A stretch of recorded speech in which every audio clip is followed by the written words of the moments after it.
Welcome or welcome back to iGaming. Today we have something brand new to the channel, and brand new in general. This is called Vorax. It is a open world survival horror crafting game. Looks pretty damn cool, and from some of the stuff I've seen, it looks pretty damn freaky too. What we're going to be doing is going over everything we know so far about the game, as the developers are starting to post what they call an intelligence document, sort of like a devlog, which also includes our first bit of gameplay. Now, I wasn't too keen until I saw the gameplay. The gameplay is very, very cool. Stay tuned, because we will check that out in a minute. But first, all you need to know about Vorax is pretty damn simple. It is an atmospheric, open-world survival horror. Alone, with no food or equipment, you will need to explore, craft, and fight your way off an infected island as you uncover its dark secrets. But how long can you survive whilst you're being hunted? Pretty cool. Now, it does feature quite a few funky things. It is being developed by indiegala and published by those two. Unfortunately, there is no release date as of yet. That is to be announced. But as we have seen some gameplay footage, I am assuming we'll find that out relatively soon. Well, maybe.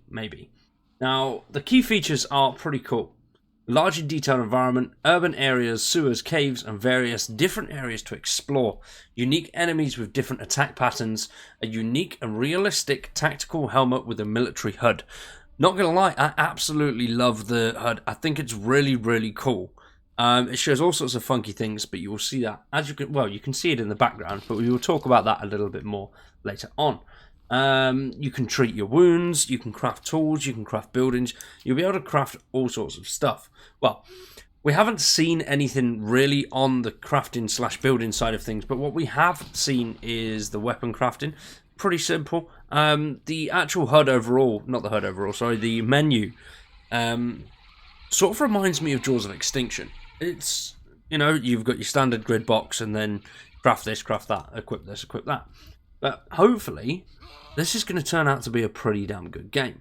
Now, the gameplay that I want to look at is cool, but it does come with, as I said, the PMCW intelligence document number 010178.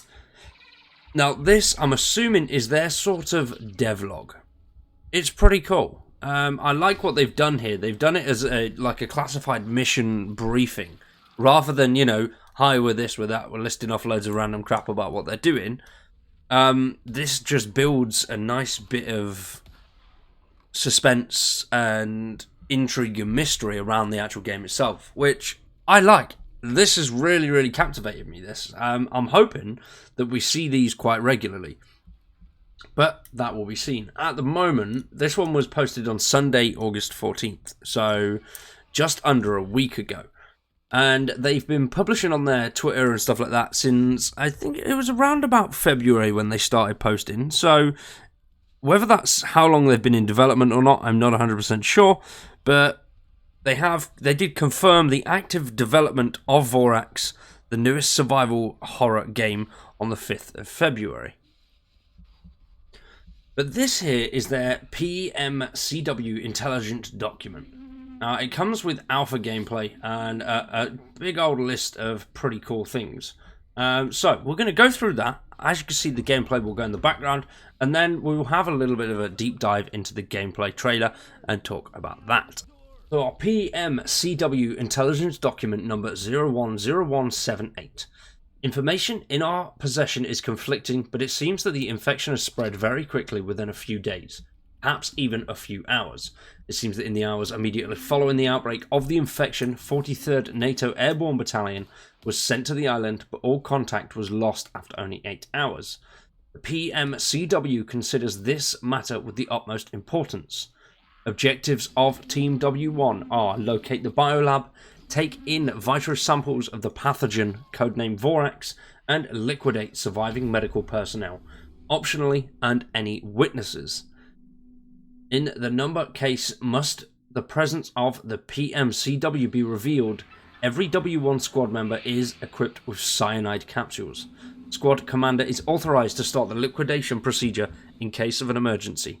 Proceed with the utmost caution. Now that's just cool. I love the backstory of the soldiers going in. I think I like that. I like that a lot. Now, the environment. The island is vast and offers a wide variety of natural resources. There are several settlements, a main village, a hotel, and tourist attractions. In the event of an emergency landing or loss of tactical equipment, each squad member is trained to survive in a hostile environment. As a good mercenary of a PMC, you know how to use local plants and herbs to make ointments and medications to treat state effects such as burns, bleeding, and relieve your stress or simply restore your health. But more importantly, you can use building materials provided by nature to make rudimentary melee weapons, traps, barricades, and much more.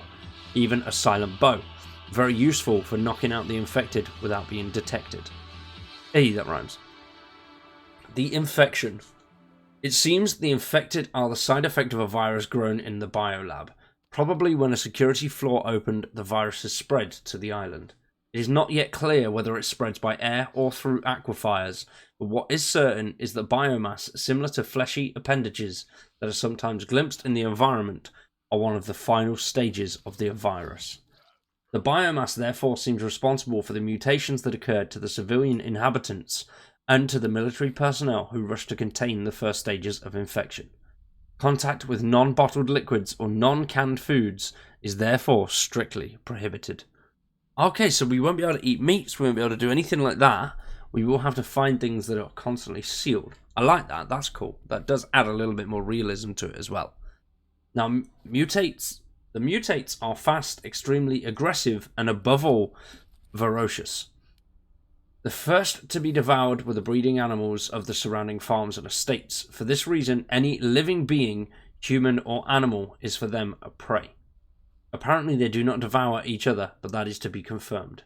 Finally, it does seem they are photosensitive, at least the infected humans. Our drones have observed the absence of external diurnal activity by the mutants, even if some animal species that have come into contact with the pathogen, such as stray dogs, wolves, boars, and bears, do not seem to suffer from photosensitivity.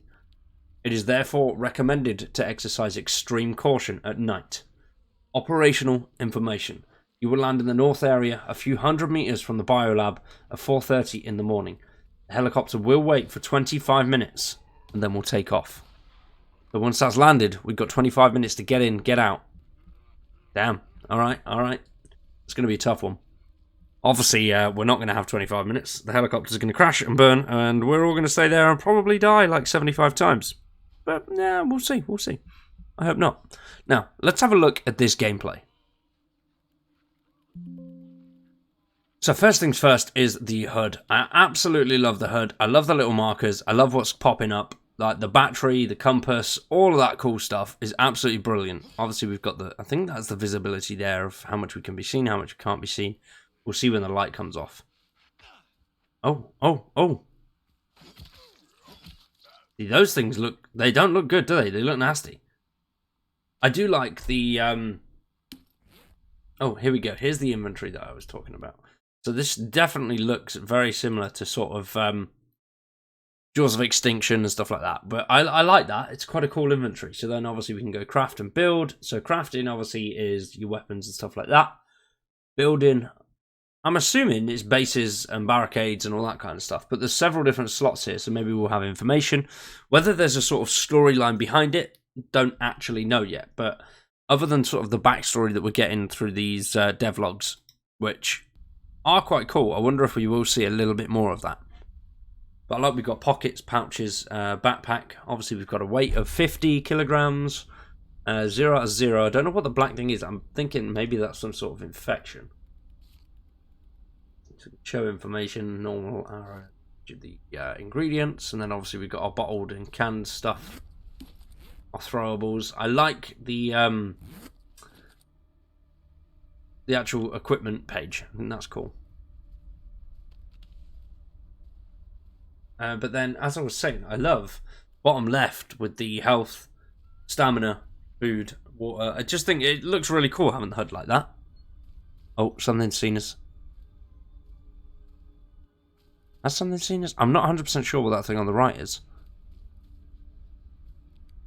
And then on the left we have stress. So they have put a bit of an emphasis on that.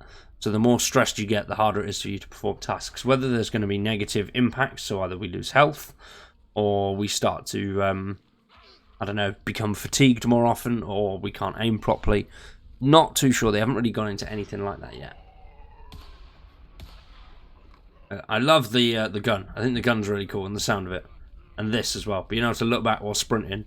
I think they've combined a lot of FPS elements into the survival / horror.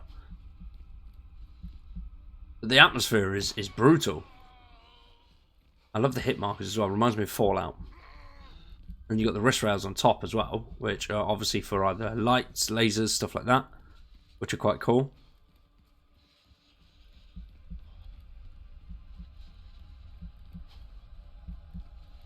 Oh.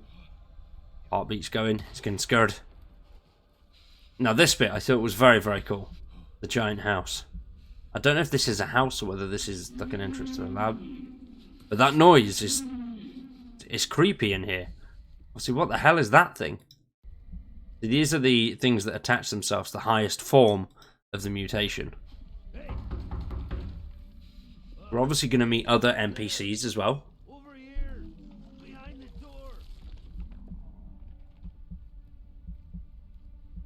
Which I like a lot. And I love the idea that we can search pretty much everything that you can see. Obviously the cabinets, all that kind of stuff. Hopefully that does go quite deep into the game and we can search a lot of stuff. Oh mate, they are adaptive as well. It does seem like, whether that was just a coincidence or not, but she was trying to dodge the shooting, making it very difficult for you to actually shoot. You know, so they're not really doing it whilst he's aiming the gun. Oh, you did. So, now that was pretty damn cool. I'm very interested in this game. It looks absolutely awesome. I can't wait to find out a little bit more. Obviously, that is all we know at the moment. There's not really too much information out there. I've looked through all their socials and all that kind of stuff. But hopefully, we do get some news, some more news, pretty soon. Whether they're going to do these intelligence documents monthly or not, don't know. I'm hoping they do them monthly or even shorter timescale than that. Would be quite cool. But for today, that is it. If you are liking the look of Vorax, subscribe to the channel, drop a like on the video. If this video does well, we will continue to check out all the intelligence documents as well as every little update that we get. Let me know what you think down below. For today though, ladies and gents, I've been Wired. You've been awesome. Subscribe to the channel, drop a like on the video, and if you do want to support us a little bit further, consider checking out the members and even sharing the video. It helps a lot.